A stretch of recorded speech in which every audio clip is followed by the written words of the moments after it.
अपनी माता को संबोधित करते हुए दुनिया में पहली बार कोई पुत्र अपनी माता को ज्ञान दे रहा है। यह दर्शन शिव महापुराण के उपाख्यान में आपको मिलता है।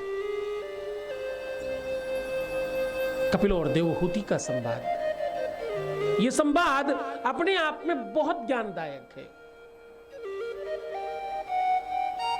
माता अपने पुत्र मोह में पूरी तरह से बंधी हुई है। मां ये शब्द नहीं है, ये अपने आप में संपूर्णता है। मां केवल मां नहीं है, मां संपूर्णता का नाम है। ध्यान से नोट कर लेना ये बात जो मैं अब बता रहा हूं। मां एक संपूर्णता का नाम है। मां केवल शब्द नहीं है, मां केवल एक रिश्ता नहीं है, मां एक नाता नहीं है केवल, मां घर का एक सदस्य नहीं है केवल, मां तुम्हारा पूरा संसार है। मां तुम्हारे जीवन का आधार है।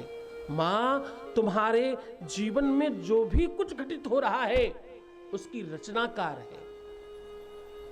मां ने तुम्हें बनाया है, मां ने तुम्हें रचा है। तुम अपनी माता की कलाकृति का एक अनुपम उपहार हो, अपनी माता की तपस्या का फल हो। मां तुम्हारे लिए भगवान है। ईश्वर से कम नहीं, ईश्वर से ज्यादा है तुम्हारी मां तुम्हारे लिए। वो मां तुम जब छोटे हो तब भी तुम्हारी मां है, जब तुम थोड़े बड़े हो गए वो तब भी तुम्हारी मां है, जब तुम बूढ़े हो गए तब भी वो तुम्हारी मां है। वो जीवित है तो भी तुम्हारी मां है, वो संसार में नहीं है तो भी तुम्हारी मां है। ध्यान रखना, मां के ऋण से तुम उऋण नहीं हो सकते।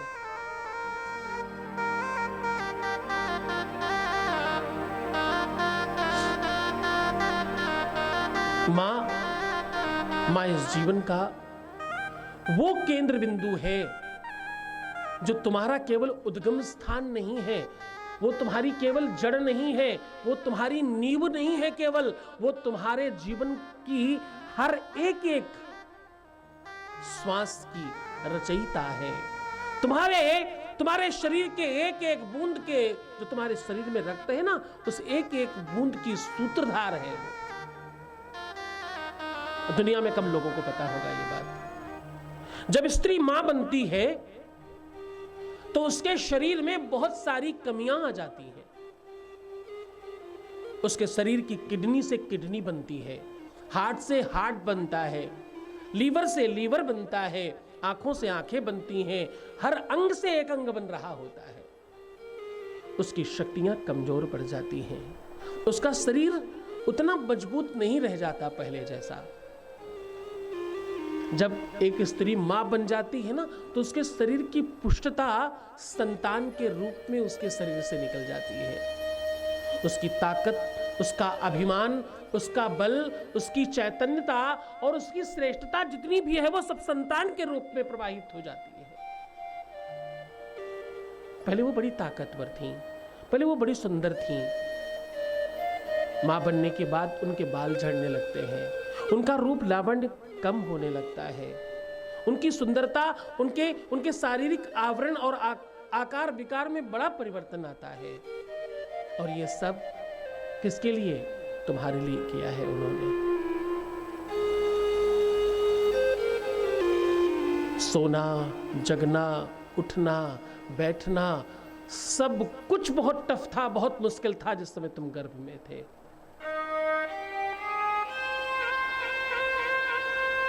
जिस दिन तुम्हें मां का असली रूप देखने का मन करे तो तुम एक काम करना, एक 2 किलो का पत्थर अपने पेट में बांध लेना, बाहर से, अंदर से नहीं, वो तो तुम कर ही नहीं सकते।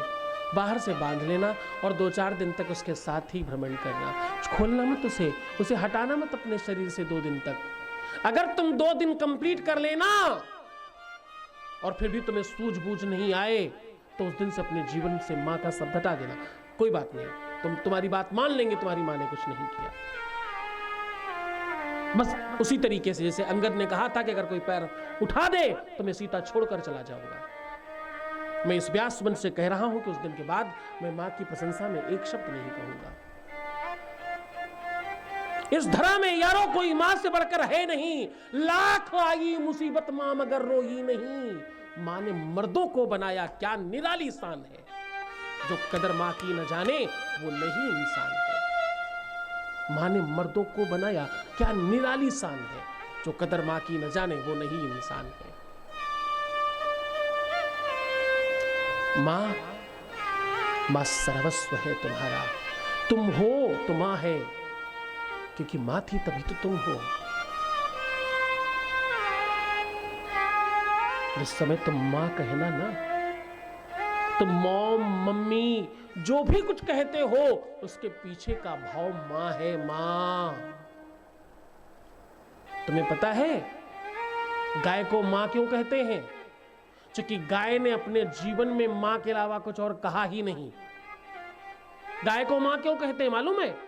क्योंकि उसने अपने जीवन में मां के अलावा दूसरा शब्द नहीं बोला और ना वो बोलना चाहती, इसलिए पूज्य है। इसलिए उसके शरीर में 33 करोड़ देवताओं का वास माना जाता है। गाय क्या बोलती पता है? अम्मा, ऐसे कहती ना, मां कहती है।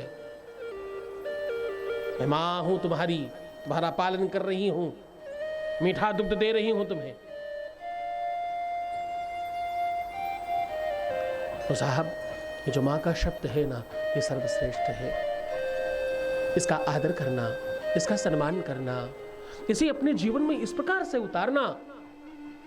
तुम्हारे घर में मंदिर में भगवान कम होंगे तो चलेगा, तुम भोग प्रसाद कम लगाते हो चलेगा, तुम धर्म कम कर पाते हो बिल्कुल चलेगा, तुम पूजा पाठ थोड़ी कम करते हो एकदम चलेगा, तुम मंदिर तीर्थ नहीं जा पाते कोई बात नहीं, तुम गुरुओं को, सन्यासियों को, संतों को, महंतों को नहीं मान पाते कोई बात नहीं, तुम नास्तिक हो एकदम सही बात है, तुम कुछ नहीं कर रहे हो बिल्कुल कोई बात नहीं, लेकिन तुम मां को नहीं मान रहे एकदम गलत बात है।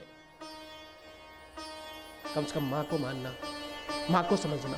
मां से बड़ा दुनिया में कुछ नहीं है, न मां से बड़ा कोई संत महंत है, न मां से बड़ा कोई भगवान है। भगवान भी जब इस पृथ्वी पर आया ना, तो अपने मां के चरणों में सर रख करके रोया है। पृथ्वी पर भगवान का जन्म प्रेम प्राप्ति के लिए है। मां का प्रेम ये सर्वश्रेष्ठ है,